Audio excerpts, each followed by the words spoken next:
La route vers les montagnes fut longue. Pas vraiment dangereuse au départ, pas même désagréable, juste longue. Et rendue beaucoup plus pénible par Zot, qui passa l'essentiel du trajet à expliquer les subtilités du Collegium, ses traditions, ses décisions politiques, ses anciens bâtiments, ses nouvelles installations, et tout un tas d'autres détails que Gerki regrettait probablement d'avoir entendus. À mesure que le groupe dépassait la ligne des arbres, Greyport disparaissait derrière eux. Il ne restait plus que des buissons rabougris, des rochers couverts de lichen et un air de plus en plus mince. Au loin, sous la lumière de la lune, l'ancien observatoire du Collegium se dessinait enfin. Un grand bâtiment abandonné, coiffé d'un dôme abîmé, dressé au sommet de la montagne comme un œil mort tourné vers les étoiles. C'est là que l'ancien ordre des mystiques avait installé sa nouvelle base. Et avant même d'entrer, quelque chose clochait déjà. Un bourdonnement traversait l'air. Pas vraiment un son, plutôt une vibration désagréable, assez profonde pour faire grincer des dents. Zot et Eve le sentaient le plus que les autres. Une magie puissante, mal alignée, utilisée n'importe comment. Le genre de magie qui abîme ceux qui l'entourent. Fiona fit signe au groupe de se baisser derrière un rocher. Des silhouettes approchaient de l'observatoire. Nous n'étions pas seuls. À l'intérieur, le foyer était plongé dans l'ombre. Le groupe passa devant d'anciens ateliers, des réserves abandonnées, puis pénétra dans la grande salle principale. Là, le spectacle prit une toute autre ampleur. Le plafond en dôme représentait autrefois le ciel nocturne, avec des joyaux incrustés à la place des étoiles. Mais maintenant, beaucoup avaient été arrachés. Des morceaux de machinerie avaient disparu, d'autres avaient été récupérés, déplacés, rassemblés à la va-vite. Au centre de la salle, 3 grands dispositifs prismatiques projetaient des rayons d'énergie vers un sarcophage d'argent. Le sarcophage brillait d'une lumière instable, traversé d'arcs de puissance chaotique. Quelque chose, là-dedans, recevait de l'énergie. Plus loin, plusieurs mystiques de l'ancien ordre discutaient avec des hommes aux vêtements ternes, sans signe distinctif. Et derrière eux, enchaînés les uns aux autres, se trouvaient de petits prisonniers trapus, des sacs sur la tête, les bras liés dans le dos. Des gobelins. Ils n'avaient pas été amenés ici comme ouvriers, ils avaient été amenés comme matériaux d'expérience. Les mystiques parlaient d'une forge de mana, d'un enchantement parfait et permanent de la chair vivante, des mots froids, presque savants, pour décrire quelque chose de monstrueux. Mais pendant que les mystiques et les esclavagistes s'approchaient du sarcophage pour examiner leurs échantillons, une gobeline vit une ouverture.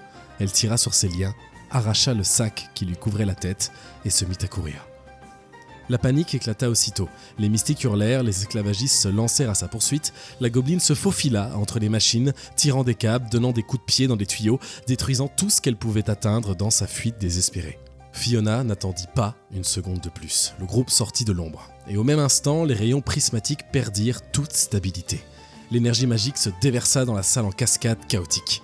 Les faisceaux qui nourrissaient le sarcophage balayèrent le sol, frappèrent les machines et brûlèrent l'air. Combattre ne suffirait pas. Il fallait empêcher le sarcophage de s'ouvrir. Fiona et Otto se lancèrent dans la salle, pris entre les mystiques, les esclavagistes, les expériences déjà animées par la magie et ces rayons mortels qui menaçaient de tout faire exploser. La première priorité fut claire, détruire les machines de contrôle. Les prismes ne pourraient pas simplement être détruits. Il fallait détourner leur énergie, retourner les rayons contre les systèmes qui les alimentaient et neutraliser les dispositifs, un par un. Pendant que les ennemis tentaient de reprendre le contrôle de la salle, Fiona ouvrit le passage. Elle fonça au contact, encaissa les premières attaques, repoussa les créatures qui sortaient de l'ombre. Les expériences de l'ordre avançaient avec cette raideur horrible des corps trafiqués, ni tout à fait vivants, ni tout à fait morts. Des restes de chair, de magie et de volonté arrachés. Otto, lui, resta mobile, glissant vers les machines dès qu'une brèche apparaissait.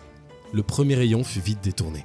L'énergie frappa l'un des systèmes de contrôle dans un grand craquement lumineux. Une partie du dispositif céda, mais le sarcophage continua de vibrer, et l'ordre ne comptait pas s'arrêter là. De nouveaux ennemis avancèrent, des élémentaires. Attirés ou prisonniers de cette magie mal alignée, surgirent dans la salle. Les mystiques renforçaient leur protection, les expériences se jetaient sur le groupe, et les rayons continuaient à balayer l'observatoire en forçant tout le monde à bouger sans cesse.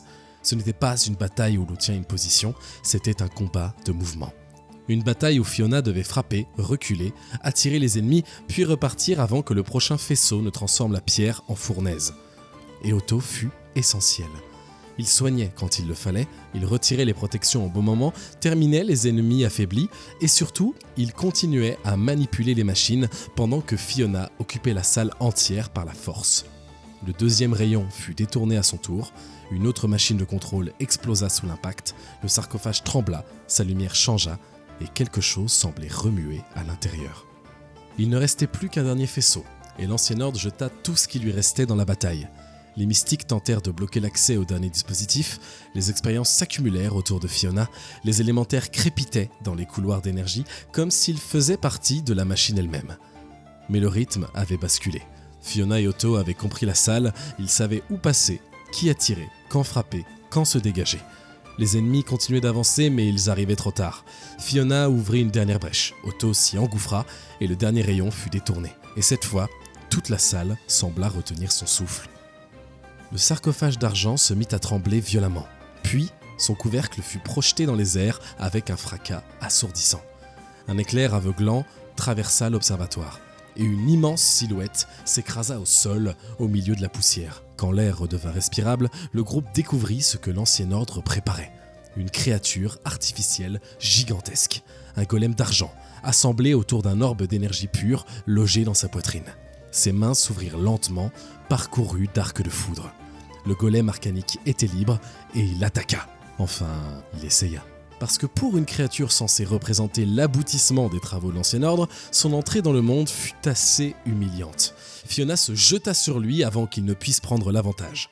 Elle le força dans un coin, le frappa encore et encore, cassant son élan à chaque tentative de riposte. Otto se repositionna aussitôt, hors de portée mais jamais trop loin. Il tira dans les failles ouvertes par Fiona, affaiblit le golem, puis soutint la guerrière dès que le golem tenta de répliquer. La créature frappa, Fiona tint bon. Elle leva son bouclier, absorba l'impact, puis répondit avec une violence qui fit résonner le métal du golem dans toute la salle. Le monstre tenta de la repousser, tenta de changer de cible, tenta même de se retourner vers Otto, comme s'il avait compris que ce petit automate à distance était en train de lui faire beaucoup trop mal. Mais il était déjà trop tard. Fiona et Otto l'avaient enfermé dans leur rythme, coup après coup, tir après tir, ils démontèrent l'arme ultime de l'Ancien Ordre comme une machine défectueuse. L'orbe dans sa poitrine crépita, sa coque d'argent se fissura, ses mouvements devinrent lourds, désordonnés, puis désespérés. Et finalement, le golem arcanique s'effondra. L'immense créature artificielle nourrie par 3 rayons, protégée par des mystiques préparés dans un sarcophage d'argent au sommet d'une montagne, venait de se faire démolir par Fiona et Otto. La victoire était totale. Mais ce qu'ils avaient découvert dans l'observatoire était bien plus inquiétant qu'une simple base secrète. Après la bataille, Zot désactiva les dispositifs prismatiques avec une prudence presque religieuse. La lueur bleutée, qui flottait encore partout, indiquait que la zone restait saturée de magie. Mais au moins, les rayons mortels et le bourdonnement avaient cessé. Le groupe libéra les gobelins. Les remerciements furent immédiats, aigus, couinants et très nombreux, et absolument impossibles à interrompre. La gobeline qui avait réussi à s'échapper expliqua alors ce qui leur était arrivé. Son groupe cherchait des objets brillants pour leur roi avant de se faire capturer. Il les avait amenés ici pour les vendre aux mystiques et ils devaient être payés en armes brillantes, des armes qui leur permettraient de capturer encore plus de peau verte. Gherky comprit immédiatement le problème, ces gens s'appelaient des runners et ça, ce n'était pas bon du tout. Zod de son côté avait désormais assez de preuves pour tirer une conclusion claire. L'Ancien Ordre des mystiques était bien de retour. Il détournait l'équipement du Collégium, menait des expériences sur la chair vivante, trafiquait avec des esclavagistes et préparait quelque chose de beaucoup plus vaste. Il fallait rentrer à Greyport, il fallait obtenir une réunion avec le chancelier d'Arvichon, le dirigeant du Collégium. Et il fallait le prévenir avant que l'ordre ne puisse recommencer ailleurs. Fiona n'avait aucune envie d'attendre dans une salle de réunion ennuyeuse, mais même elle devait l'admettre, cette fois c'était trop important pour être ignoré. Les gobelins furent libérés. La forge de mana fut détruite, le golem arcanique a été réduit au silence, et au sommet de l'ancien observatoire, sous un dôme brisé et un ciel rempli d'étoiles, l'Ancien Ordre venait de perdre une nouvelle pièce de son plan. Mais les runners étaient encore dehors, le Collégium n'était pas encore prévenu, et quelque part à Greyport, l'ombre de cette conspiration continuait de s'étendre.